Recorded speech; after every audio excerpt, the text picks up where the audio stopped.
8 दिसंबर 2011 की बात है। इंदौर के होलकर क्रिकेट स्टेडियम में एक ऐसा मैच खेला जा रहा था जिसकी कल्पना किसी ने भी नहीं की थी। ये मैच सभी से परे था। वहां पर बैठे दर्शकों को ऐसा सुकून मिलता है शायद ही उन्होंने किसी और मैच में पाया होगा। जी हाँ, भारत और वेस्ट इंडीज के बीच एक ऐसा मैच खेला जाता है जो इतिहास के पन्नों में दर्ज हो जाता है। इस मैच में एक ऐसी आंधी आती है जिस आंधी में वेस्ट इंडीज के सभी गेंदबाज बह जाते हैं। जी हाँ साथियों, इस मैच में वीरेंद्र सहवाग नाम का एक ऐसा तूफान आया था जो सभी वेस्ट इंडीज के गेंदबाजों को परेशान करके रख दिया था। किसी भी गेंदबाज को कुछ भी समझ में नहीं आया था कि वीरेंद्र सहवाग ने ये क्या किया है। इस मैच में वेस्ट इंडीज के गेंदबाजों को कुछ भी समझ में नहीं आता है कि उनके साथ क्या हुआ है और उधर वीरेंद्र सहवाग अपना नाम इतिहास के पन्नों में दर्ज करा चुके थे। जी हाँ साथियों, साल 2011 भारत की दृष्टिकोण से भारत के लिए बहुत ही सुखद साल था, क्योंकि इसी वर्ष भारतीय कप्तान महेंद्र सिंह धोनी की अगुवाई में भारतीय टीम ने वर्ल्ड कप का खिताब अपने नाम किया था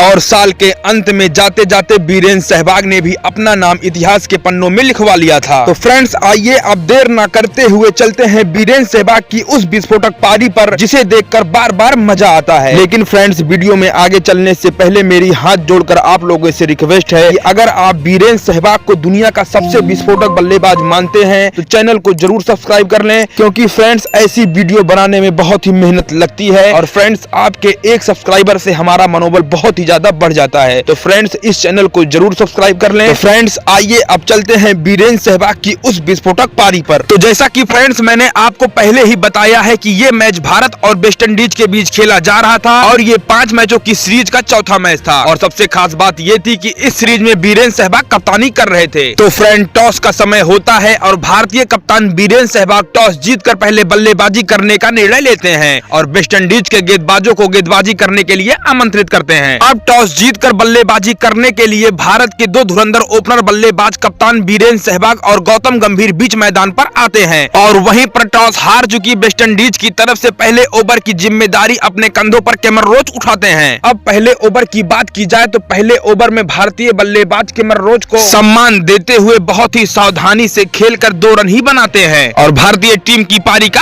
आगाज करते हैं। अब यहाँ से बात की जाए पहले 5 ओवर की, तो पहले 5 ओवर में भारतीय टीम बिना किसी विकेट के नुकसान के 30 रन बना लेती है, जो कि आज भारतीय टीम के लिए बहुत ही अच्छा संकेत दे रहा था। अब बात की जाए भारतीय कप्तान वीरेंद्र सहवाग और गौतम गंभीर की, तो गौतम गंभीर जहां 18 गेंदों पर मात्र 11 रन बनाकर खेल रहे थे, वहीं पर भारतीय कप्तान वीरेंद्र सहवाग मात्र 12 गेंदों पर 19 रन बनाकर खेल रहे थे, जिससे ये साफ जाहिर हो गया था कि भारतीय कप्तान वीरेंद्र सहवाग आज किस मूड में है। हालांकि उनका मूड हमेशा से ही ऐसे ही रहता था, चाहे वो कप्तान हो चाहे खिलाड़ी के तौर पर खेल रहे हो। फिलहाल वीरेंद्र सहवाग आज बहुत ही गजब खेल रहे थे और ये दोनों बल्लेबाज यहीं पर नहीं रुकते हैं और देखते ही देखते भारतीय टीम का स्कोर 10 ओवर में बिना विकेट के नुकसान के 63 रन पर पहुंच जाता है। 6 रनों के साथ प्रति ओवर बल्लेबाजी करता देख वेस्ट इंडीज के कप्तान को अब चिंता होने लगी थी कि अभी भी कोई भी विकेट नहीं गिरा है और भारतीय बल्लेबाज 6 रन प्रति ओवर बना रही है और साथ में वीरेंद्र सहवाग जैसा विस्फोटक बल्लेबाज बल्लेबाजी कर रहा है। जब वीरेंद्र सहवाग बल्लेबाजी करते थे तो विपक्षी टीम के कप्तान का परेशान होना जायज भी होता था, क्योंकि वीरेंद्र सहवाग वो खिलाड़ी थे जो किसी भी गेंदबाज को किसी भी टाइम किसी भी हालात में चौके छक्के लगाने की क्षमता रखते थे। और अब ये दोनों बल्लेबाज यहीं पर नहीं रुकते हैं, वेस्ट इंडीज की परेशानी को और बढ़ाते हैं। ये दोनों बल्लेबाज देखते ही देखते 15 ओवर में 108 रनों की पार्टनरशिप कर लेते हैं। करीब 7.5 रन प्रति ओवर बल्लेबाजी करता देख वेस्ट इंडीज के सभी गेंदबाज परेशान हो गए थे, क्योंकि अभी भी मैच में 35 ओवर का खेल होना शेष था और वीरेंद्र सहवाग अभी से ही इतनी तूफानी बल्लेबाजी कर रहे थे कि वेस्ट इंडीज को समझ में नहीं आ रहा था कि आने वाले समय में वीरेंद्र सहवाग क्या करेंगे। खैर, वीरेंद्र सहवाग की बात की जाए तो वीरेंद्र सहवाग 15वें ओवर की लास्ट गेंद पर सुनील नरेन को ओवर लॉन्ग ऑन के ऊपर से छक्का जड़कर अपना 50 रन पूरा करते हैं। वो 41 गेंद पर 55 रन पर पहुंच जाते हैं। वो जब 49 रन पर बल्लेबाजी कर रहे थे तो उन्होंने सुनील नरेन को ओवर लॉन्ग ऑन के ऊपर से छक्का जड़कर अपना अर्धशतक पूरा किया था। और वहीं पर गौतम गंभीर की बात की जाए तो गौतम गंभीर 49 गेंदों पर 45 रन बनाकर खेल रहे थे। ये दोनों बल्लेबाज वेस्ट इंडीज के लिए सरदर्द बन चुके थे और ये दोनों बल्लेबाज यहीं पर नहीं रुकने वाले थे। जी हाँ साथियों, ये दोनों बल्लेबाज देखते ही देखते 20 ओवर में करीब भारतीय टीम के स्कोर को 150 रन तक पहुंचा देते हैं। जी हाँ साथियों, भारतीय टीम का स्कोर 20 ओवर की समाप्ति के बाद 149 रन पर पहुंच जाता है। अब इस तरह से बल्लेबाजी करता देख वेस्ट इंडीज के कप्तान डैरेन समी को कुछ भी समझ में नहीं आ रहा था कि इस जोड़ी को कैसे तोड़ा जाए। लेकिन इसी बीच वेस्ट इंडीज के लिए एक खुशखबरी आती है। जी हां साथियों, 23वें ओवर की 5वीं गेंद पर गौतम गंभीर एक रन चुराने के चक्कर में सैमुअल्स के शानदार थ्रो के चलते रन आउट हो जाते हैं और इस तरीके से भारतीय टीम को पहला झटका लगता है। गौतम गंभीर 67 रन बनाकर आउट हो जाते हैं। गौतम गंभीर 100 की स्ट्राइक रेट के साथ 67 गेंदों पर 11 चौकों की मदद से 67 रन बनाकर आउट हो जाते हैं और इस तरह भारतीय टीम को 176 रन के स्कोर पर पहला झटका लगता है। और वहीं पर वीरेंद्र सहवाग की बात करें तो वीरेंद्र सहवाग गौतम गंभीर के आउट होने से पहले 69 गेंदों में अपना शतक पूरा कर चुके थे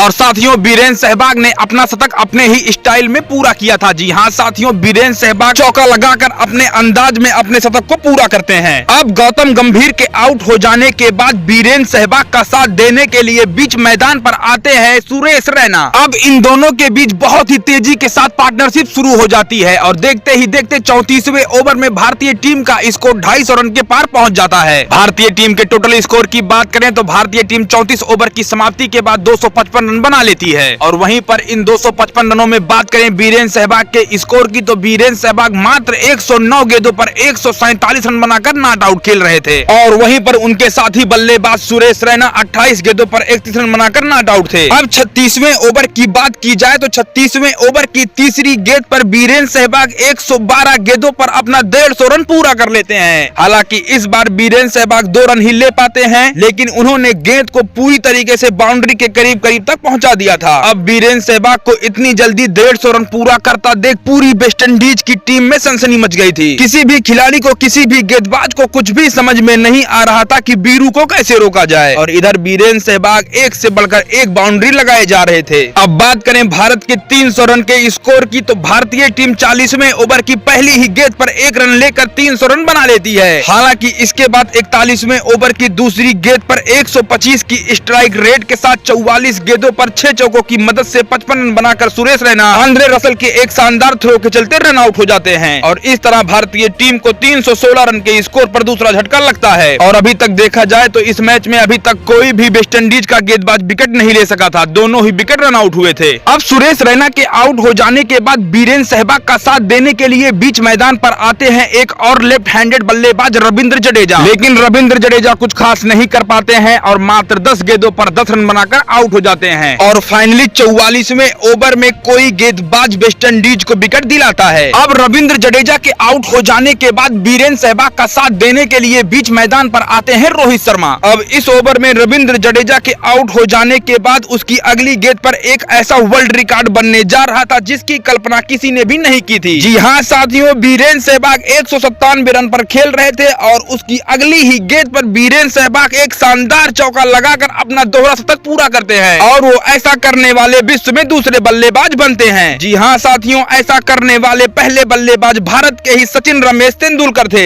जिन्होंने ग्वालियर में साउथ अफ्रीका के खिलाफ 200 रन बनाकर एक वर्ल्ड रिकॉर्ड बनाया था और आज उसी को कॉपी करते हुए वीरेंद्र सहवाग ने भी 200 रनों की शानदार पारी खेल चुके थे। सहवाग हमेशा से ही सचिन तेंदुलकर को ही अपना गुरु मानते थे और आज उन्होंने सचिन तेंदुलकर का रिकॉर्ड तोड़कर सचिन तेंदुलकर और पूरे देश का सर ऊंचा किया था। सहवाग की बात की जाए तो सहवाग लगभग इस मैच में 147 की स्ट्राइक रेट के साथ 25 चौके और 7 छक्कों की मदद से 219 रन बनाकर आउट होते हैं और ये अब तक विश्व में किसी भी बल्लेबाज द्वारा वनडे क्रिकेट के इतिहास में सबसे बड़ा स्कोर था। हालांकि इसके बाद सभी को पता है कि रोहित शर्मा ने क्या किया था। रोहित शर्मा के नाम 3 बार वनडे क्रिकेट में दोहरे शतक है और सबसे बड़ी बात रोहित शर्मा वनडे क्रिकेट में एकमात्र ऐसे बल्लेबाज हैं जिन्होंने 250 रन के पार अपना स्कोर बनाया है। जी हाँ साथियों, श्रीलंका के खिलाफ रोहित शर्मा ने 264 रनों की शानदार पारी खेली थी। हालांकि आते हैं अब इस मैच में भारत की बात की जाए तो भारतीय टीम पूरे 50 ओवर में 5 विकेट के नुकसान पर 418 रन बना लेती है और वेस्ट इंडीज के सामने 419 रनों का लक्ष्य देती है। और वहीं पर वेस्ट इंडीज की बात की जाए तो वेस्ट इंडीज पूरे 50 ओवर भी नहीं खेल पाती है और 49.2 ओवर में 265 रन के स्कोर पर ऑल आउट हो जाती है और भारतीय टीम ये मैच 153 रन के विशाल अंतर से जीत जाती है। वेस्ट इंडीज की बात की जाए तो वेस्ट इंडीज की तरफ से सर्वाधिक स्कोर उनके विकेट कीपर बल्लेबाज दिनेश रामदीन बनाते हैं। जी हाँ साथियों, दिनेश रामदीन 100 की स्ट्राइक रेट के साथ 96 गेंदों पर 96 रन बनाकर आउट हो जाते हैं। इस दौरान उनके बल्ले से 12 चौके भी निकलते हैं। और वहीं पर भारत की बात की जाए तो भारत की तरफ से सर्वाधिक विकेट राहुल शर्मा और रविंद्र जडेजा को मिलता है। ये दोनों गेंदबाज 3-3 विकेट लेते हैं और वहीं पर सुरेश रैना भी 2 विकेट अपने नाम करते हैं। रविचंद्रन अश्विन की बात की जाए तो रविचंद्रन अश्विन भी एक विकेट अपने नाम करते हैं। और वहीं पर मैन ऑफ द मैच की बात की जाए तो वीरेंद्र सहवाग को शानदार दोहरे शतक के लिए उन्हें मैन ऑफ द मैच का पुरस्कार मिलता है। तो साथियों, वीरेंद्र सहवाग की बैटिंग आपको कैसी लगी? अगर अच्छी लगी हो तो चैनल को जरूर सब्सक्राइब कीजिएगा। और फ्रेंड्स, अगर ये मैच की हाइलाइट्स और जानकारी आपको अच्छी लगी हो तो चैनल को जरूर सब्सक्राइब कीजिएगा, क्योंकि फ्रेंड्स बहुत ही मेहनत करनी पड़ती है ऐसी वीडियो बनाने में। तो फ्रेंड्स, अगर आप एक सब्सक्राइबर कर देंगे तो मेरा मनोबल और आगे बढ़ जाएगा और फ्रेंड्स मैं आपके लिए ऐसे ही वीडियो लाता रहूंगा। तो फ्रेंड्स, आपसे हाथ जोड़कर गुजारिश है कि आप चैनल को जरूर सब्सक्राइब करें और वीडियो को भी ज्यादा से ज्यादा लाइक और शेयर करें। तो फ्रेंड्स, मिलते हैं बहुत जल्द एक ऐसी ही वीडियो के साथ। तब तक के लिए नमस्कार, जय हिंद, जय भारत, वंदे मातरम।